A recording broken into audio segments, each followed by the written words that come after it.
Il devait prendre ses congés le 1er de ce mois.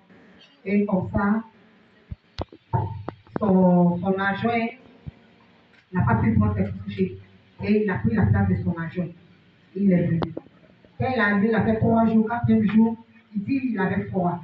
Donc dans le froid, il a appelé son médecin dans vos villes, et puis il a dit, si les gens n'est pas là, il faut m'appeler, tu vas me donner les noms, tu vas faire. Donc c'est comme ça qu'il a appelé le monsieur lui a donné la. C'est vendredi, il a commencé.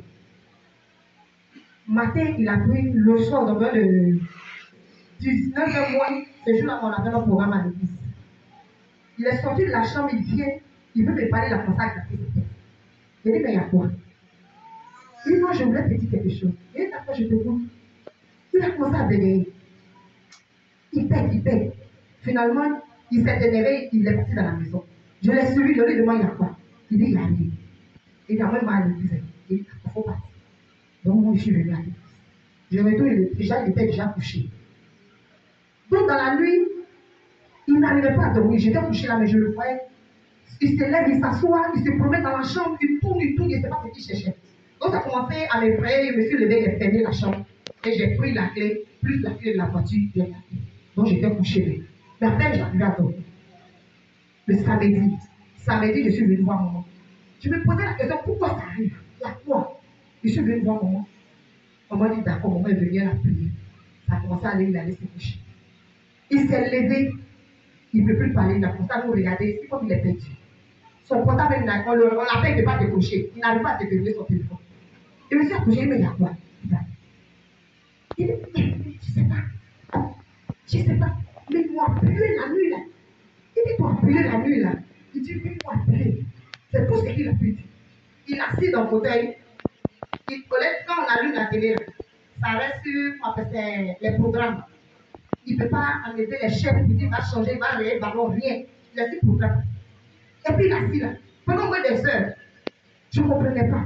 Donc ça commençait à m'inquiéter. Je suis revenu là où j'ai dit à mon moment, il faut le faire. On va prier le Seigneur. Et dans la nuit du dimanche, aux environs de 5h30, je me réveille là. C'est les mamans qui m'ont dit, maman, faut venir allumer là. Ils ont coupé courant, faut envoyer ton portable. Ils ont coupé courant, maman. Il faut regarder le ventilateur allumé, comment ils ont coupé courant. J'ouvre la porte, je vais. J'arrive dans le couloir, mais tu ne peux pas. Tout couloir à hauteur. Il dit, mais il y a quoi? Il rentre dans la chambre, tous les 3 enfants chiés sur les lits, même tous sont chiés. Il dit, mon cœur coupé, c'est quoi? Je soulève le plus petit, mais lâché, mais il était le dormir, mais c'était pas. Je l'ai nettoyé.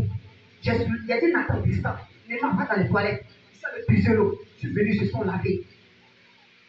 Je rentre maintenant vers les 6h10 là. J'ouvre la chambre. J'ai vu que je été sauvée. Il dit, mais c'est quoi? Et puis c'était Afan qui a soulevé ma chaussure, il a allumé la lumière. Quand il a allumé la lumière, il voit que la porte devait sauter sur le lit où le monsieur a couché, au niveau de sa tête. Il dit, Jésus. Quand il a soulevé ma chaussure, il a filmé que la police s'est renversée. Quand il s'est renversé, je suis sorti. Au même moment, il est sorti, il a croisé mon devant. Il venait voir comment il allait. Il dit, comment ça va un peu. Mais il n'a pas couché. Mais vous voyez, il est venu. Elle dit, il faut le tuer, il ne faut pas le laisser. Il y a un moment, il a déjà tapé, mais il vient chercher pour le tuer tout à l'heure. Je m'en vais. Drapeau les vivants. Il s'est levé. Et monsieur, lui, il ne sait pas ce qui s'est passé. Il s'est réveillé et puis il a pris sur le lit pour avoir les bras en bas. Et il cherche à monter forcément sur le lit.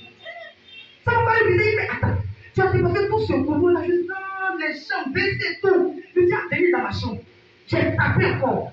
J'ai pris maintenant la feuille, je suis là, j'arrive pour la défendre. Et c'est pas les nouvelles. Je suis allé, j'ai pris à l'idée, j'ai pris sachet, j'ai mis ça sur lui. Brûlé. Bien blessé, ma maman, comme tu me l'as dit. J'ai blessé ça. Le lendemain, il n'arrive pas, plus de 4 jours, il n'arrive pas à décocher son téléphone. Donc, papa, vraiment, j'aimerais dire merci à Dieu pour la vie de notre papa. Un véritable merci. Parce que il me demandait, je me posais la question si papa même arrivait à dormir. Ça venait de ne pas passer dans la chambre. Il était couché au salon. Quand il vient, mon petit frère, il est papa. Quand il vient, mais il n'arrivait pas à manger. Même sous la cuillère, il ne pouvait pas. C'est moi, je lui donnais à manger. Et c'est comme ça, papa a dit, la même je le vois, papa va à l'hôpital. Il dit, papa, on va l'envoyer à l'hôpital. Il dit, papa, on va passer à l'hôpital. Il a commencé à craquer sa tête. Quand je regarde ce grand monsieur, là, moi, il peut le soulever. Il a le soulever comment? Il dit, papa, il est bien, il est habillé. Je suis resté dans la chambre, aller prendre pour faire tout. Il a pris la clé. Tu lui donnes à papa. Alors, il n'a qu'à se lever, le monsieur ne veut pas se lever.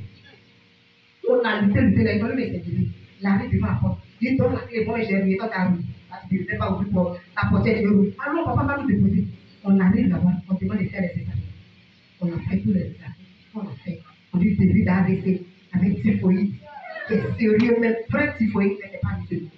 Et ça a commencé à brûler dans son ventre. J'ai dit Seigneur, merci. Quand je suis venu, il faut laisser. Typhoïde, on appelle ça AVC, là, c'est pas pour nous. Donc dimanche, on est venu à l'église, maman a donné l'eau. L'eau que maman a donné, là, pour ça, à boire. C'est en buvant maintenant l'eau. Lundi, il a commencé à me parler un peu. Il dit, on m'a appelé pour quelque chose, mais le numéro, je ne trouve pas. Il m'a déverrouillé au téléphone.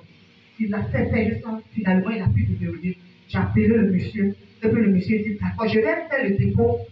Si je lui demande, mais c'est combien? Lui-même, il est là, mais c'est pas le dépôt, mais c'est combien le monsieur doit nous. Donc, il a dit, mais quand tu es parti, quand tu as fait les trucs, c'est combien tu as eu? Le monsieur m'a dit. Il dit, ok, donc fais le dépôt.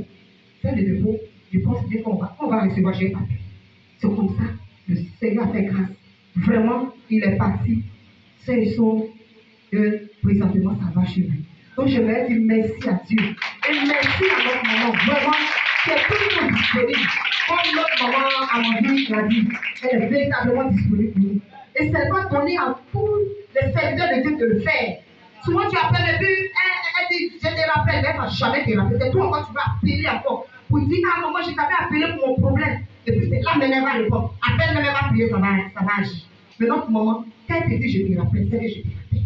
Elle va le faire. On va acclamer encore la vie de notre maman. On va acclamer le Seigneur.